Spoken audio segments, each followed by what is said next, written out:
Nom d'un clito. Nom d'un clito. Nom d'un clito. Nom d'un clito. Nom d'un clito. Nom d'un clito, le podcast qui se fout des tabous. Une exploration sans filtre ni excuse de la santé sexuelle au féminin et au masculin. Des témoignages intimes, des récits de vie, des interviews d'experts et d'expertes, des conseils et une communauté où ta voix compte. Je suis Céline Guillan, facilitatrice de l'univers Nom d'un clito. Bienvenue dans ce nouvel épisode de Nom d'un clito, le podcast qui se fout des tabous. Aujourd'hui, j'ai le plaisir d'accueillir Amélie Carlier, thérapeute holistique, formatrice, conférencière et facilitatrice de cercles de femmes. Amélie a commencé sa carrière comme psychologue clinicienne avant de se tourner vers des outils thérapeutiques sensoriels et énergétiques pour enrichir sa pratique. Dans cet épisode, Amélie va partager son parcours, ses techniques et l'impact puissant de ces cercles de femmes. Amélie, bonjour et bienvenue dans cette émission.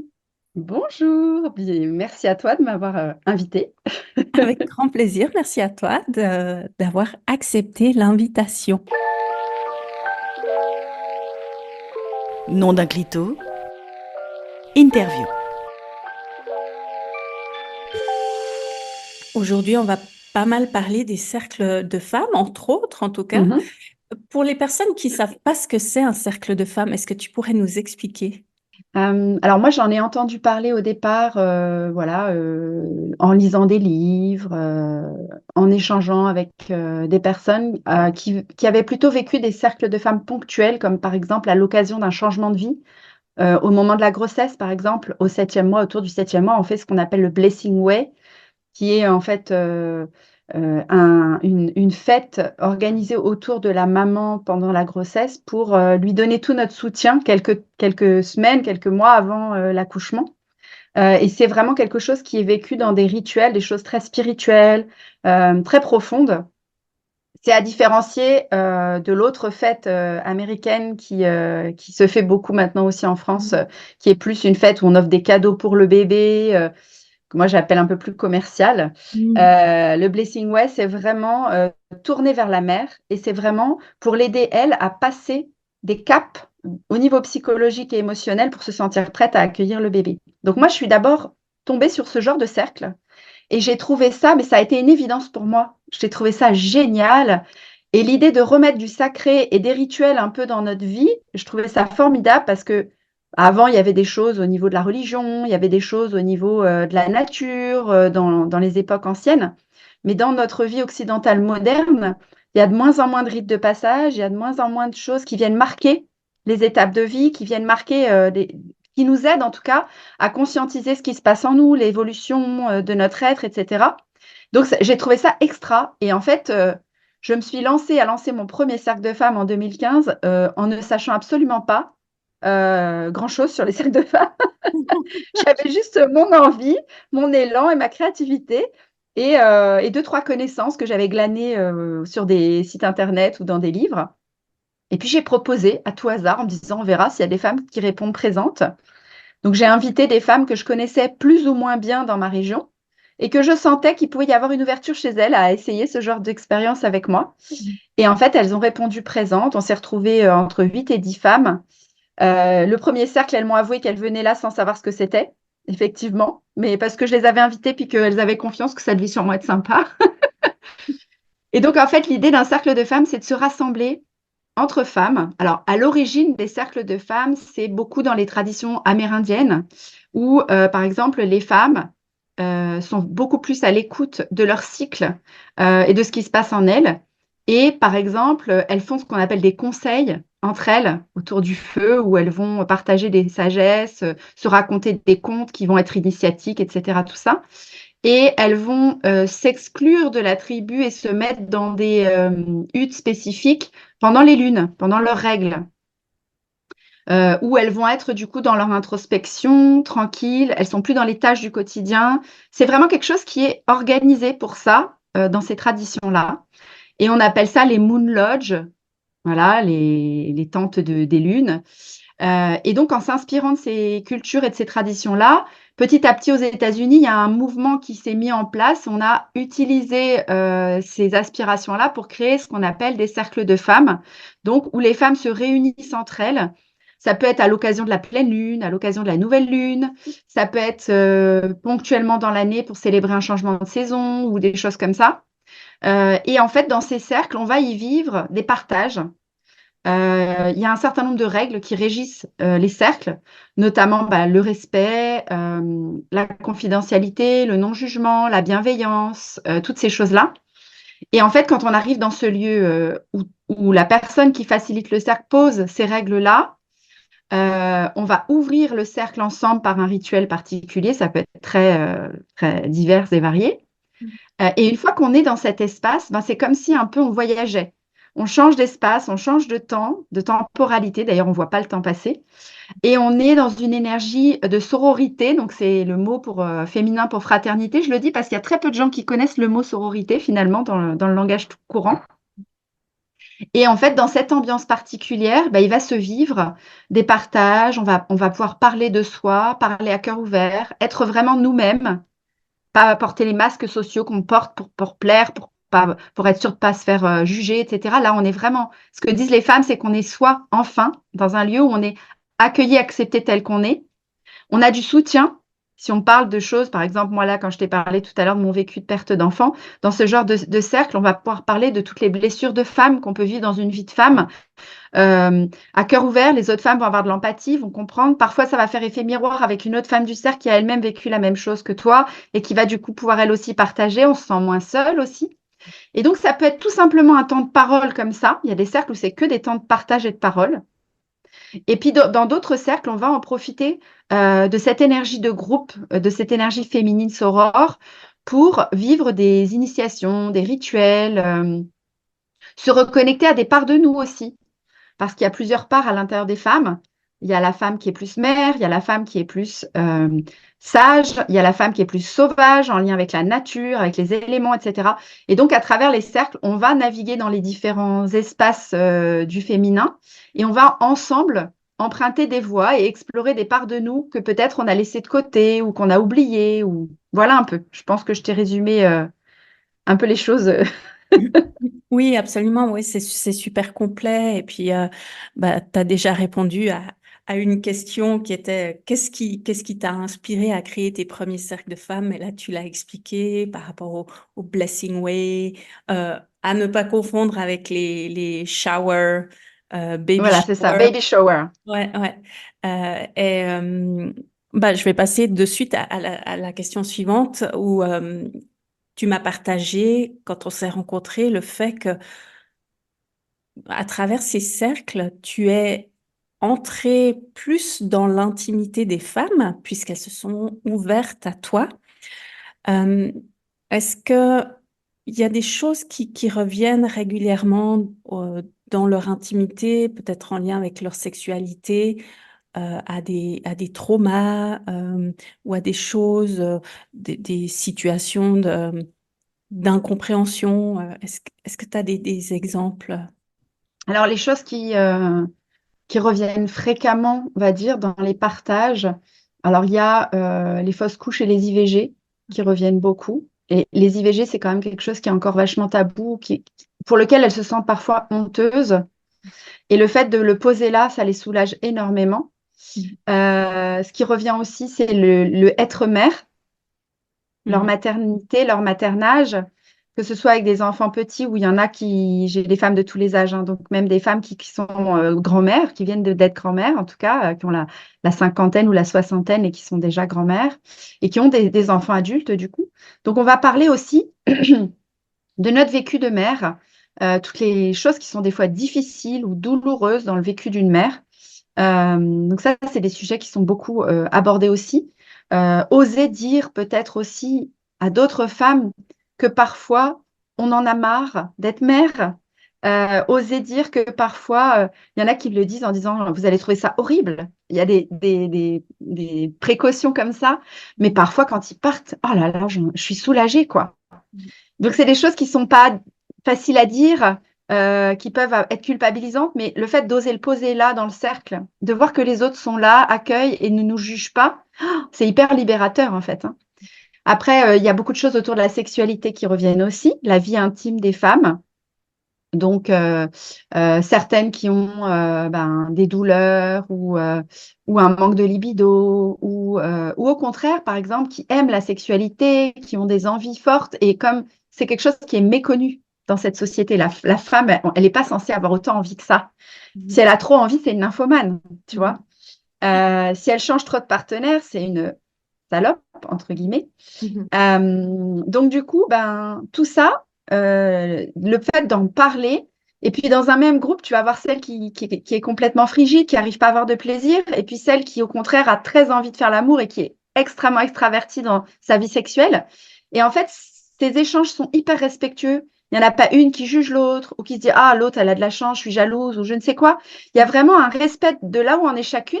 Et au contraire, ça enrichit parce qu'entendre le vécu d'une autre femme qui est complètement différent du mien, ça m'ouvre une possibilité, en fait. Mhm. Se dire, peut-être que ça peut encore être autrement que ce que je connais.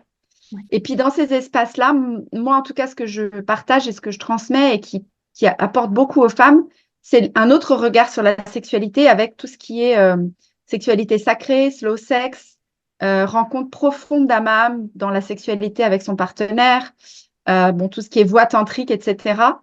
Et Mhm. en fait, les femmes, je les vois avoir des yeux qui s'écarquillent et qui s'émerveillent de se dire, waouh, il y a un truc que j'ai pas encore découvert, mais qui peut peut-être être génial en fait dans ma vie intime. Mhm. Donc voilà, il y a tous ces sujets-là. Est-ce qu'il y a autre chose que j'oublie comme ça là? La lignée des femmes, ça Mhm. revient beaucoup aussi. Ces histoires de transgénérationnels ou de femmes avant nous qui ont eu des vécus douloureux et dont on porte des mémoires. Donc ça, c'est pareil, ça revient aussi dans les cercles, on en parle aussi. Puis il y a des rituels qui se font avec ça. Et puis beaucoup de choses autour de la reconnexion à notre corps, la réconciliation à notre corps. Beaucoup de femmes qui ont des complexes, qui détestent leur corps, ou qui sont dans le mental et qui ont complètement oublié qu'elles habitaient dans un corps en dessous. Mhm. Donc, il y a ça aussi qui revient. La confiance en soi. Je leur fais faire des choses, des fois, de la créativité, des choses dans le cercle. Et on voit au départ, il y en a deux, trois qui commencent déjà à se rétracter en se disant, ah, je suis nulle, là, je sais pas faire ça, oh, ça va être compliqué. Puis en fait, elles se relâchent tout d'un coup, puis elles se mettent à faire. Et puis à la fin, elles sont hyper heureuses de voir qu'elles ont fait un truc génial, alors qu'elles pensaient qu'elles étaient nulles. Ouais. Bon, voilà, c'est les grands thèmes, je dirais, qui reviennent le plus souvent dans les cercles. Puis, ce que j'apprécie dans les cercles de femmes, c'est que, comme tu le disais, il n'y a pas de jugement, il y a une bienveillance qui est aussi tenue par la facilitatrice, donc toi en l'occurrence, puisque a priori en début de cérémonie ou de cercle, tu vas aussi poser le cadre, et Mm. puis on sait aussi que ce qui est dit dans les cercles reste dans les cercles, un peu comme ce qui se fait à Vegas reste à Vegas. Euh, euh, je trouve ça beau aussi de pouvoir avoir un rapport différent entre femmes, parce que souvent il y a ce rapport de rivalité, de comparaison, puisqu'il y a quand même une source qui est le faire, la performance, le devoir. Et ce qu'il y a de beau dans ces cercles, c'est qu'on retourne à cet état d'être. Et ça me fait enchaîner sur la prochaine question. Euh, quel a été l'impact le plus marquant que tu as pu observer chez des participantes ou chez une participante de tes cercles de femmes, soit dans des prises de conscience, ça peut être autrement, les relations entre femmes, ou des prises de conscience sur elles ou en lien avec les autres? En fait, si tu veux, dans chaque week-end de retraite féminine que j'organise maintenant ici, il y a des thèmes différents. Et je te dirais qu'à chaque thème, il se passe des choses Mhm. assez extraordinaires chez une, deux, trois, ou voire toutes les femmes présentes. Mhm. Donc c'est du coup complexe, mais j'ai en tête en tout cas un week-end que j'avais organisé sur la réconciliation avec le masculin à l'intérieur de soi et avec les hommes à l'extérieur de soi. Où là, ça avait été vraiment pour moi, en tout cas, une grosse, grosse prise de conscience parce que moi, j'ai une relation aux hommes qui est assez apaisée. Mhm. J'ai eu un papa qui n'était pas du tout violent ou agressif. J'ai pas eu de violence, j'ai pas vécu de violence sexuelle ou physique de la part d'hommes. Et dans ma vie de thérapeute, j'ai beaucoup accompagné les hommes, donc ils m'ont beaucoup touchée. Donc j'ai beaucoup d'amour aussi pour les hommes, pour leur vécu, pour ce qui se passe en eux. Je les comprends bien. Ce qui fait que je sais qu'il y a des femmes qui ont un gros trauma par rapport aux hommes, mais c'est pas mon cas. Et quand j'ai organisé ce week-end, j'ai pris la mesure et j'ai pris conscience à quel point certaines femmes pouvaient être vraiment blessées et traumatisées au plus profond d'elles dans cette relation-là. Et en même temps, comme à travers des rituels et des propositions thérapeutiques du groupe, ça pouvait se transmuter et se libérer, quoi. Notamment dans une cérémonie du pardon qui arrivait vraiment en fin de week-end. On avait fait plein d'autres choses avant pour se libérer des mémoires, etc. Dont un rituel qui va sûrement t'amuser, qui s'appelle le rituel du pénis. Où en fait, l'idée, c'est de créer dans de la glaise, de créer un phallus, en fait, de la manière qui nous vient. Ça peut être un phallus petit, un grand, en érection ou pas. Enfin voilà, c'est très libre. Et en fait, en modelant ce pénis, on va y mettre tout ce qu'on a comme énergie négative, comme image, comme idée reçue, comme conditionnement, comme blessure en lien avec le masculin. Et une fois qu'on a fini de le façonner, alors ici on le fait parce qu'on a la rivière qui est là, donc c'est pratique, on emmène notre sculpture à la rivière et on met symboliquement notre sculpture dans l'eau pour que ces énergies masculines négatives soient dissoutes dans l'eau féminine de la rivière et emportées, en fait, ça se retransforme en terre et ça repart dans la rivière et c'est nettoyé, tu vois. Et ça paraît bête comme ça, ces petits rituels, tu dis c'est un acte symbolique, quoi, mais bon, et en fait, quand c'est fait avec l'énergie et l'intention, c'est d'une puissance incroyable. Et donc, on avait fait ce rituel, on avait fait tout un tas de choses pour libérer avant les mémoires, etc. Et puis, on terminait le week-end avec ce que j'appelle le chemin du pardon. Nom d'un clito, abonne-toi et like tes épisodes favoris. Donc là, on dresse sur le sol un chemin avec des plantes, etc., avec des bougies, c'est très, très joli. Et en fait, on met au bout du chemin ce qu'on a à pardonner. Donc là, pour le coup, on était dans le chemin des hommes. Donc, Sébastien, mon mari, avait accepté de jouer le rôle de les hommes en général, un homme en particulier, mais de porter ce rôle-là pour que les femmes puissent avancer sur le chemin avec en face d'elles le masculin pour pouvoir vraiment se libérer et passer au pardon vis-à-vis du masculin. Si elles le souhaitaient, il n'y a jamais rien qui est obligatoire. C'est toujours des propositions. Et en fait, chacune l'a vécu avec une intensité émotionnelle forte, mais complètement différente. Il y en a qui s'effondraient en larmes. Il y en a une qui s'est posée, qui n'arrivait pas à avancer vis-à-vis de lui et qui est rentrée dans une colère. Elle s'est mise à l'engueuler, à lui dire tout ce qu'elle avait sur le cœur. Enfin, c'était vraiment intense. À un point où, d'habitude, je laisse faire le processus, je suis juste là en contenant. Et là, j'ai dû venir intervenir et l'aider en lui posant des mots, en la guidant pour que tout ça sorte, tellement c'était puissant. Et à la fin, elle a réussi à faire son chemin du pardon, à approcher de Sébastien, etc., à se libérer de tout ça. Et à la fin de ce week-end, elle est repartie chez elle. Et quelques semaines, quelques mois après, elle nous a appris qu'en fait, elle était enfermée dans un mariage dans lequel elle était malheureuse depuis des années et qu'elle ne s'autorisait pas à se libérer et que là, elle avait pris la décision, elle s'était séparée, elle avait repris sa vie en main et que ça l'avait complètement libérée, quoi. Donc, tu vois, c'est ce genre de choses qui peut se produire, mais ça peut être d'autres choses, ça peut être des réconciliations avec sa mère aussi, tu vois. On vit des choses dans le féminin, on nettoie, on libère.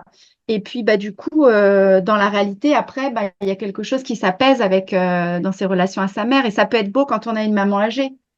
Faire la paix avec elle avant qu'elle parte, tu vois. Et puis après, moi, ce qui me touche le plus, vraiment, à chaque fois quasiment, c'est que c'est difficile à décrire avec des mots. Il faut vraiment pouvoir le vivre. Mais cette énergie d'amour puissante qui circule là-dedans, et c'est ce qui touche le plus les femmes. Souvent, ça refait monter les larmes, en fait, tellement c'est fort de ressentir ça. Et elles repartent en disant j'ai l'impression d'avoir pris un shoot, quoi. Je suis reboostée pour repartir avec toute cette énergie, cet élan d'amour. Et les groupes continuent d'échanger entre eux, des fois pendant plusieurs semaines, plusieurs mois après le week-end. Donc, elles continuent de dire voilà ce qui se passe pour moi, où j'en suis, et on continue d'avoir cette énergie qui porte, en fait, tu vois. Et je me dis que dans les temps anciens, moi, j'étais nostalgique beaucoup avant des temps anciens, dans les villages, dans les tribus, il y avait ce groupe soutenant qui était là derrière, en fait. Et puis, à l'heure d'aujourd'hui, on est dans des sociétés modernes où chacun vit sa vie. Des fois, les familles sont même éclatées à différents endroits de la France. Donc, on n'a pas beaucoup d'appui. On se sent vachement seul parfois. Et ce genre de lien-là, avec des personnes qui, à la base, sont soi-disant inconnues, tu ne les connais pas au départ, mais les liens sont tellement intenses et se tissent tellement fort que ça devient vraiment des sœurs, au sens comme une sœur, quoi. Et ça, c'est ce qui, moi, en tout cas, me touche le plus à chaque fois, quoi. Ce qu'on est capable de créer ensemble dans ces espaces-là. C'est vraiment beau ce que tu dis et ce que tu as expliqué en lien avec ce qui s'était passé pour cette femme et où tu es intervenue. Je pense que ça demande aussi une belle connaissance du professionnalisme quand même, parce que c'est pas, on parle pas juste de se mettre dans une tente et puis de parler. Il y a quand même une posture à avoir. Et toi, tu as décidé de créer une formation. Jusqu'à présent, tu as formé environ 250 femmes à devenir facilitatrices de cercle. Qu'est-ce qui t'a motivé à lancer cette formation de gardienne des lunes? Et qu'est-ce que les participantes apprennent concrètement dans cette formation pour devenir facilitatrice? Alors, ce qui m'a donné envie, je dis toujours, les différentes formations que je transmets maintenant, c'est toujours des personnes qui sont venues me chercher. C'est que je me suis pas dit un jour, tiens, je vais transmettre et être formatrice. Ça m'était même pas venu à l'idée, bien que j'adore la pédagogie, vu que je me suis occupée d'une école pour enfants, une école alternative pendant 5 ans. La pédagogie, c'est quelque chose qui me passionne, mais je le faisais pour les enfants, dans l'idée de transmettre à des enfants. Et j'ai jamais pensé que je pouvais former des adultes. Enfin, ça m'était pas venu à l'esprit, tu vois. Et en fait, il y a un peu plus de 2 ans maintenant, j'ai une première femme qui m'a téléphoné et qui m'a dit, Amélie, j'ai envie de créer des cercles de femmes comme tu fais toi, mais je ne sais pas comment faire, comment m'y prendre. Est-ce que tu as des conseils à me donner? Donc, je vais donner 2, 3 pistes, 2, 3 trucs et tout, de comment faire un cercle concrètement, etc. J'ai raccroché. 10 jours après, une autre femme m'appelle et j'en ai eu 4 en l'espace d'un mois qui m'ont contacté pour me demander pour créer des cercles de femmes. Je me suis dit, il y a un truc dans l'énergie en ce moment, il y a un truc qui est en train de monter et les femmes ont besoin de ça, certainement beaucoup plus. Et là où moi, je fais mon petit colibri dans mon coin où je fais des cercles avec une petite dizaine de femmes, si je formais plein de femmes à faire ça, c'est exponentiel, quoi. Et je disais aux femmes au début, quand j'ai commencé, j'ai l'impression de semer des graines aux 4 vents et qu'elles poussent et qu'il y a plein de cercles de femmes qui se créent partout en France et en Europe. Et c'est beau. Je trouve ça très beau, quoi. Donc, du coup, je me suis dit, plutôt que de répondre individuellement à chaque femme qui vient à moi, peut-être que je pourrais créer quelque chose qui permettrait aux femmes de savoir comment s'y prendre si elles ont envie de faire ça. Donc, j'ai lancé ma première session de gardienne des lunes et je ne m'attendais pas à un tel engouement. J'ai eu 73 femmes qui se sont inscrites en très peu de temps. Et là, je me suis dit, ouais, ok, donc là, il y a un besoin. Il y a vraiment un besoin parce que si ça réagit comme ça de l'autre côté, c'est que c'est vraiment le moment, quoi, pour ça. Et dans la tradition amérindienne, on dit qu'à notre époque, là, à l'ère du Verseau, il y a la femme bison blanc qui revient. C'est une légende, hein. Mais c'est le côté féminin, finalement. Donc, l'amour inconditionnel, la solidarité, toutes ces belles valeurs-là qui sont en train de remonter dans l'énergie. Et je me dis que c'est pas par hasard que c'est à ce moment-là aussi que toutes ces femmes ont besoin de créer des cercles, ont besoin de se retrouver entre elles et de faire monter les valeurs du féminin quelque part, les belles valeurs du féminin, tu vois, dans l'amour, dans le respect. Donc, du coup, j'ai créé ma formation et je l'ai faite de manière à ce que ce soit, il y a de la théorie, parce que j'explique aux femmes tout sur les cycles du féminin, sur les différents archétypes de la femme, sur comment on peut optimiser ces cycles, les différentes phases du cycle. Si on comprend comment ça fonctionne et dans quelle énergie on est dans chaque phase du cycle, comment optimiser ces cycles. Donc, il y a quand même de la théorie, si tu veux. Je donne aussi plein d'informations sur les différents archétypes du féminin qui nous habitent. Je donne des informations sur la femme sauvage et la connexion à la nature, aux éléments. Je donne des informations sur les énergies masculines et féminines. Enfin, voilà. Donc, il y a pas mal d'informations pour qu'elles soient un petit peu formées à tout ce qui se passe dans l'être humain, dans la femme, dans sa globalité, pour guider les autres femmes dans ces voies-là. Et en plus de ça, je leur donne plein d'activités possibles à créer et à mettre en place en cercle pour étayer ces thèmes-là. Et aussi des rituels possibles. Donc, je leur donne des exemples de rituels possibles et surtout, je les invite après à être vraiment dans leur intuition de femme. Encore une fois, c'est quelque chose de féminin et de créer leur propre rituel à partir de ce qu'elles sentent, de ce qui les inspire, etc. Tu vois? Et dans cette formation, je donne aussi, bien sûr, des pistes pour réguler les conflits, si jamais il y a des tensions qui apparaissent dans un cercle, enfin voilà, des choses aussi pour qu'elles soient quand même, que comme je leur dis, c'est magnifique, mais on n'est pas dans le monde des bisounours, on reste avec des humains qui ont des émotions, qui ont des projections les unes sur les autres ou les uns sur les autres, et il peut y avoir de temps en temps des petits heurts ou des conflits ou des incompréhensions, donc il faut quand même être armé, entre guillemets, à savoir comment je gère si ça m'arrive, quoi. Voilà un peu, en gros, comment se passe la formation. Mm.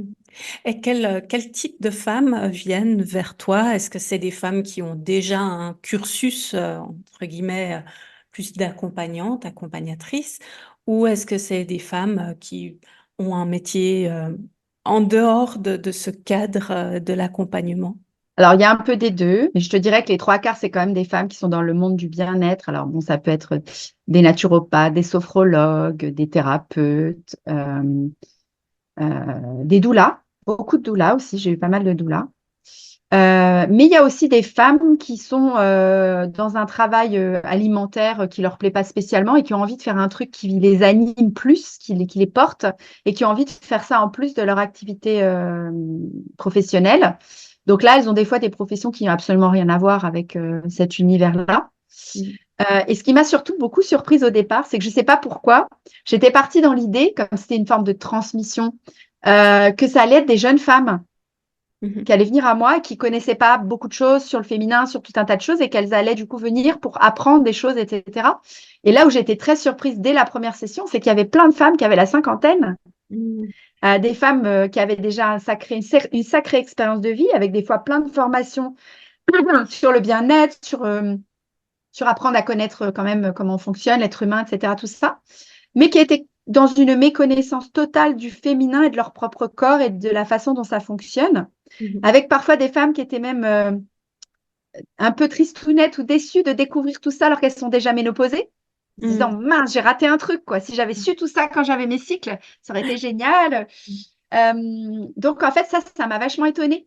Je m'attendais plus à avoir des personnes un peu jeunes qui savent pas encore grand-chose de la vie, etc., à qui j'allais transmettre tout ce que moi je savais de mon expérience, tu vois. Et Mhm. en fait, non, j'ai eu vraiment des femmes de tous âges et voire même des femmes des fois plus âgées que moi qui venaient en quête de savoir plus de choses sur leur corps, sur leur fonctionnement, mais qui du coup vont pouvoir transmettre à leur tour, tu vois. Mais là où dans les cultures amérindiennes, on dit qu'à 52 ans, la femme devient sage, ça devient la sage, tu vois, qui transmet ses sagesses, ses connaissances, etc. Bah, dans notre culture occidentale, c'est un petit peu faussé.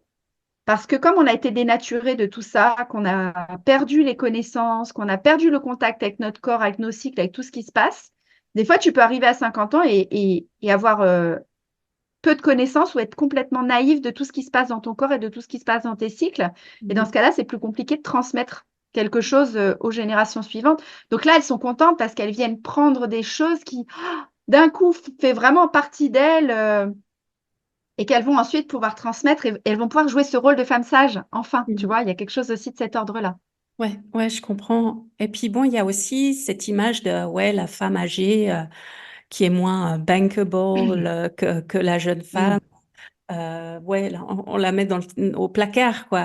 Et Mm, mm, mm. c'est assez sociétal aussi, le fait C'est que. ça, parce que ça n'existe pas dans les traditions. C'est vraiment la femme qui a tellement eu de vécu et d'expérience qu'elle, on la respecte, tout ce qu'elle dit, c'est sage, c'est important, etc.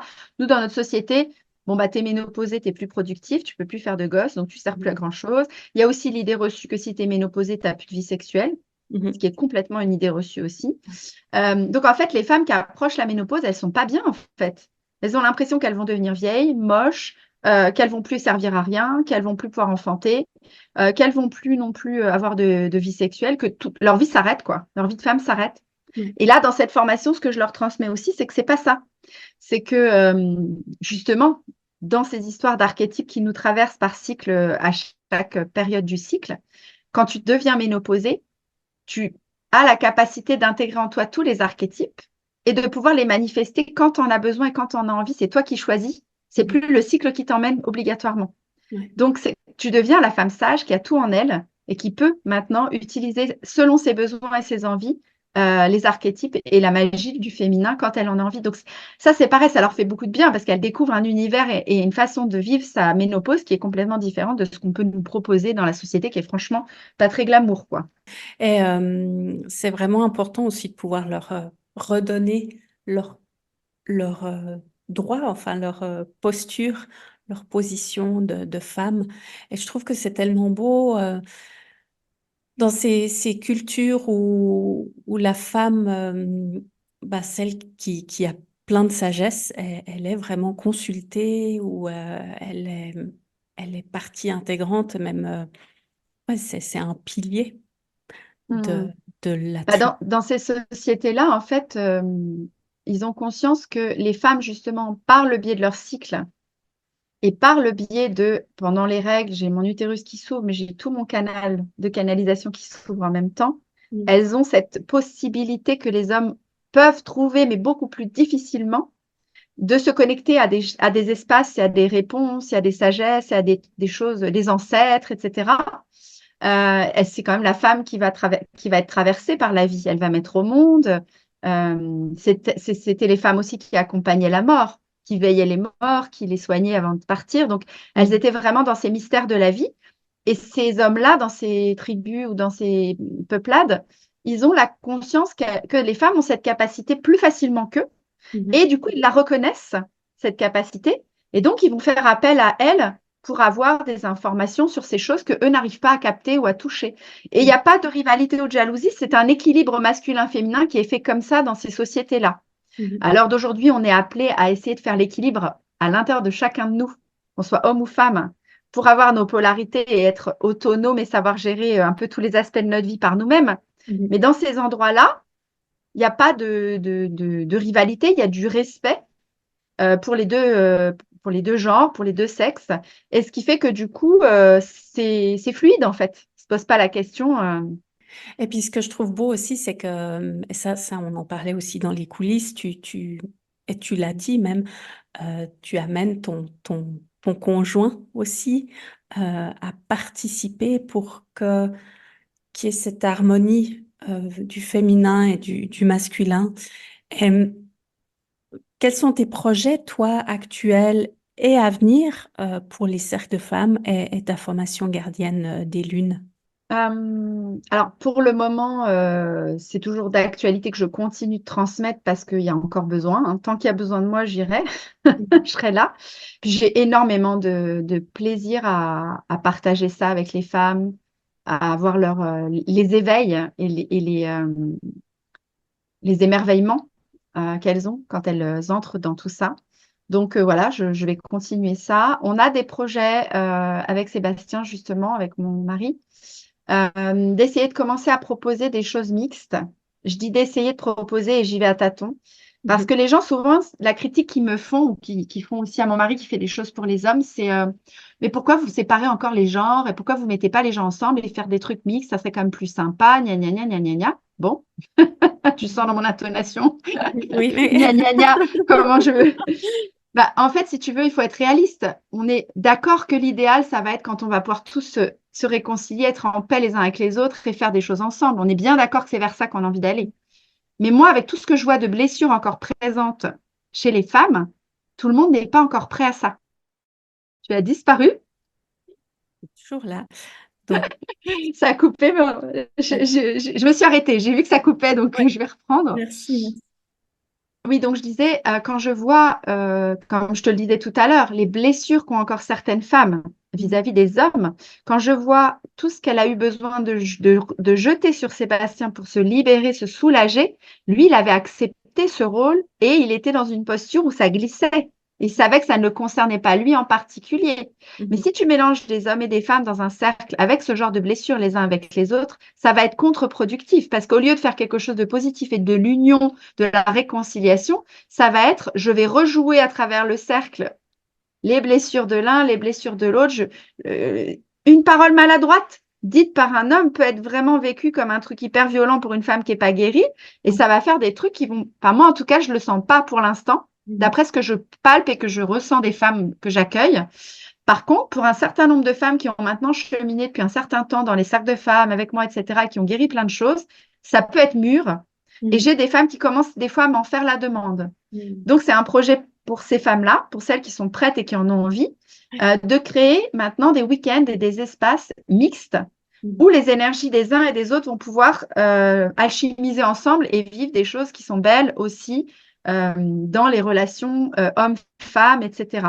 Mais j'y vais à tâtons et avec prudence parce que je sais que c'est pas si évident que on en a envie, alors on crée et puis ça va marcher, quoi. C'est pas aussi simple que ça. Ouais, et puis je trouve que c'est, comme tu dis, hein, c'est sûr que si l'un et l'autre, on est encore chacun dans ses blessures, et puis que l'autre ne fait que de réveiller ça, et puis que il y a des réactions et qu'on n'est pas en contrôle, on s'entend, hein, qu'on n'a pas cette connaissance de soi, de se dire, OK, je sais que quand j'ai tel vécu et puis que ça vient réveiller telle ou telle blessure, mais c'est vrai que de pouvoir tendre à cette harmonisation entre l'homme et la femme, c'est vraiment, tu prêches une convaincue, là, c'est vraiment important. Et puis on y œuvre de toute façon déjà, c'est ça que les gens ne se rendent pas compte, mais dans les espaces où il n'y a que des femmes ou que des hommes, on est en train d'œuvrer à ça. Puisque quand je répare la vision et la part masculine que la femme a intégrée en elle et qu'on apaise, c'est les prémices pour pouvoir justement ensuite être en paix avec l'homme à l'extérieur d'elle-même. Et pareil pour les hommes, s'ils ont eu une mère animus fort, dragon castratrice ou je ne sais quoi, et que pour eux, la femme, oula, c'est une casse-couille, c'est le cas de le dire, qu'elle va les bouffer, qu'elle va leur piquer leur liberté, qu'elle va les... Bon, bah, s'ils arrivent dans un groupe mixte et puis qu'ils retrouvent une femme avec cette énergie un peu là, ça va être violent pour eux aussi, ça va être fini, ils vont se fermer et il n'y a plus personne, tu vois. Il y a parfois aussi des hommes qui tentent des choses magnifiques, moi je le vois sur les réseaux sociaux, dans des espaces comme des festivals ou des choses comme ça, et s'ils osent ouvrir leur bouche concernant les femmes, ils se font démonter, lyncher. De quel droit un homme ose prendre la parole? Nanana. On est dans une énergie tellement de féminisme en ce moment, mais le féminisme combatif est violent. Pour moi, c'est violent. De revanche, vous nous avez fait souffrir, vous nous avez fait des trucs comme ça. À notre tour maintenant, c'est notre tour de reprendre le pouvoir et de vous écraser. Moi, je ne suis pas du tout pour ce genre de mouvement. Je trouve que c'est contre-productif. Hein. On ne guérit pas la haine par la haine, ça c'est évident. Donc, si on n'a pas apaisé notre cœur et qu'on n'est pas comme je le disais tout à l'heure, dans un cercle, c'est une énergie d'amour qui circule et de paix. Si on est dans ces énergies encore de revanche, de guerre, de revanchardise, ça ne peut pas être apaisé, ça ne peut pas être dans l'ouverture du cœur et dans l'amour. Et donc, ça ne va pas être positif et ça va pour moi être plus contre-productif qu'autre chose. Parce que ça va venir renforcer l'idée qu'on avait déjà que l'homme, c'est un con ou que la femme, c'est une conne. Et du coup, ça n'avancera pas. Donc voilà, donc moi j'en suis là pour l'instant, je suis en chemin, on a des projets, on commence à mettre en place des choses avec Sébastien de cet ordre-là, mais c'est les prémices pour l'instant. En tout cas, merci vraiment beaucoup pour tes partages, d'avoir mis des mots sur ce qu'est un cercle de femmes, sur ce qu'on peut y expérimenter, y retrouver de soi aussi, et puis dans quel cadre ça se fait. Et je trouve que c'est tellement important de pouvoir ouvrir ces espaces, comme tu dis, de guérison, de libération. Et en tout cas, merci d'être venue et puis d'avoir parlé de tout ça, Amélie. Écoute, merci beaucoup à toi de m'avoir offert cet espace et c'était un plaisir de partager avec toi tout ça. Alors, chers auditeurs, chères auditrices, merci d'avoir écouté cet épisode de Nom d'un clito. Pour en savoir plus sur Amélie, tu trouveras ses coordonnées dans le descriptif de l'épisode. À très bientôt et rappelle-toi, chaque voix compte. Nom d'un clito, un espace ouvert à toutes et tous. Pour tout savoir sur l'univers Nom d'un clito et ne rater aucun épisode, like et inscris-toi à la Clito News. À bientôt!